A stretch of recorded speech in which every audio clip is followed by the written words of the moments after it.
बिस्मिल्लाहिर्रहमानिर्रहीम। Welcome to zoology corner.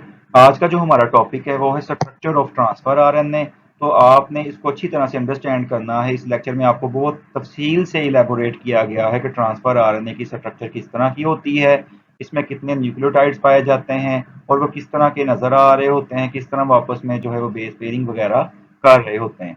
तो आप इस लेक्चर को ज़रूर एंड तक देखें।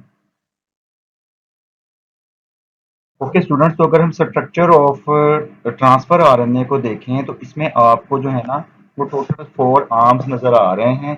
अब इसमें देखें अगर आप तो ट्रांसफर आरएनए जो होता है ये एक सोलबल ट्रांसफर आरएनए मॉलिक्यूल होता है जिसमें 71 से 80 न्यूक्लियोटाइड्स पाए जाते हैं और ज्यादातर इसमें 75 न्यूक्लियोटाइड्स पाए जाते हैं जिसका मोलेकुलर वेट अगर हम देखें तो 25,000 डाल्टन बनता है।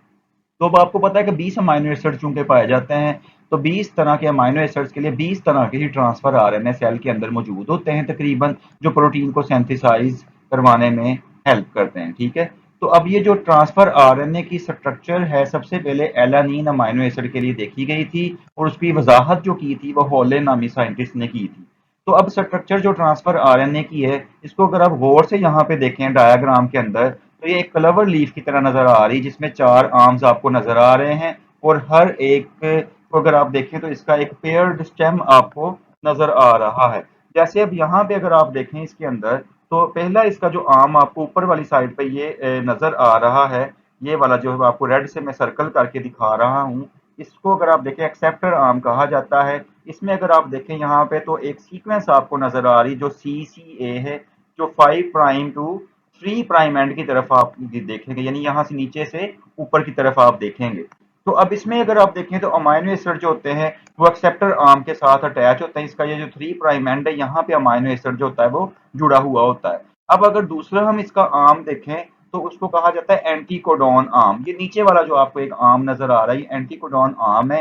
इसमें अगर हम देखें तो 3 स्पेसिफिक न्यूक्लियोटाइड बेसिस जो होती हैं वो पाई जाती हैं जिसको हम एंटीकोडॉन का नाम दे रहे हैं। जैसे फॉर एग्जांपल अगर यहाँ पे जो है वो स्टार्ट कोडॉन जो है, जैसे आपको पता है AUG है, तो उसके ऑपोजिट क्या होगा, यहाँ पे ऊपर एंटी कोडॉन मौजूद होता है। अब स्टार्ट कोडॉन जो है AUG वो नीचे होगा, उसके ऊपर यहाँ पे एंटी कोडॉन प्रेजेंट होगा। अब एंटी कोडॉन जो होता है इसको आपको पता है कि ये ट्रिपलेट कोडॉन को रिकॉग्नाइज करने में हेल्प कर रहा होता है मैसेंजर आरएनए के ऊपर। तो कोडॉन और एंटी कोडॉन जो होते हैं they are complementary to each other, मतलब दोनों के न्यूक्लियोटाइड एक दूसरे के ऑपोजिट आ रहे होते हैं। तो अब इस तरह से अगर आप यहाँ पे नेक्स्ट इसमें आर्म देखें तो वो डी आर्म नजर आ रहा है आपको ये साइड पे इस तरफ। ठीक है, ये जिसको मैं आपको कर्सर के साथ दिखा रहा हूँ रेड के साथ। तो ये डी आर्म जो होता है इसको नाम डी आर्म क्यों रखा गया है, क्योंकि इसमें डाई हाइड्रो यूरिडीन जो है ना वो बेसिस पाई जाती हैं, यानी अनयूजुअल किस्म की ना बेसिस पाई जाती हैं। अब उसके बाद चौथे नंबर पे अगर आप आर्म देखें तो वो टी साई सी आर्म है। अब टी साई सी आर्म इसका क्यों नाम है, क्योंकि इसमें सीक्वेंस टी की पाई जाती है और इसके अलावा इसमें जो साई वाला ये बीच में आपको एक अलामत नजर आ रही है, इसका मतलब बनता है सूडो यूरिडीन की सीक्वेंस इसमें होती हैं जिनको हम साई से शो कर रहे होते हैं। और इसके अलावा ये सी जो है वो इसमें सी की सीक्वेंसेस भी यानी साइटोसिन की भी सीक्वेंसेस पाई जाती हैं। अब इसके अलावा भी पांचवा आर्म जो होता है ट्रांसफर आरएनए के अंदर पाया जाता है जो अनयूजुअल यानी होता है, यानी ये वेरिएबल आर्म है। वेरिएबल से मुराद क्या है कि इसके अंदर जो होता है ये इसकी लेंथ जो होती है न्यूक्लियोटाइड्स की वो वेरी कर रही होती है, जिसकी वजह से ट्रांसफर आरएनए को दो कैटेगरीज में डिवाइड किया गया है। तो अब ट्रांसफर आरएनए में अगर आप देखें तो जो प्री डोमिनेंट होता है क्लास 1 ट्रांसफर आरएनए पाई जाती है, यानी इसमें जो ये वेरिएबल आर्म है इसकी दो क्लासेस होती हैं, क्लास 1 और एक क्लास 2। अब क्लास 1 के जो ट्रांसफर आरएनए होते हैं ये ज्यादातर ये पाए जाते हैं जिन यानी 75% ट्रांसफर आरएनए जो होते हैं वो क्लास 1 वाले होते हैं, जिनमें 3 से 5 बेस पेयर्स की लेंथ जो होती है वो पाई जाती है। यानी इसके अंदर अगर आप देखें तो आपको ये आर्म के अंदर 1 2 3 बेसिस यहाँ पे नजर आ रही हैं। लेकिन क्लास 2 ट्रांसफर आरएनए भी पाई जाती है जो 25% तक यानी आरएनए के अंदर हो सकती है। अब इसके अंदर 13 से 20 बेस पेयर्स की लेंथ आर्म के अंदर पाई जाती है, यानी यार काफी लंबा लेंथ हो सकती है इस वाले आर्म की। तो अब अगर हम बाकी आर्म्स को देखें स्टूडेंट्स, तो वहां पे आप देखें जो बेस पेयर्स पाए जाते हैं ना ट्रांसफर आरएनए के अंदर, कॉम्प्लीमेंट्री बेस पेयर्स इसके आर्म्स के अंदर भी होते हैं, जैसे आपको ऊपर जो है वो एक्सेप्टर आर्म के अंदर नजर आ रहे हैं। तो एक्सेप्टर आर्म्स के जो है वो यहाँ पे अगर आप न्यूक्लियोटाइड बेसिस देखें तो उसके अंदर आपको यहाँ पे 7 जो है ना वो बेस पेयर्स नजर आ रही हैं ये वाले ऊपर वाले आर्म के अंदर ना। तो इसी तरह डी आर्म के अंदर अगर आप देखें तो आपको उसके अंदर जो है वो यहाँ पे जो बेसिस नजर आ रही है, 5 बेसिस नजर आ रही होती हैं, ठीक है। तो इसी तरह से जैसे ये देखें 1 2 3, सॉरी जो डी आर्म है इसके अंदर 4 बेसिस पाई जाती है, 1 2 3 4।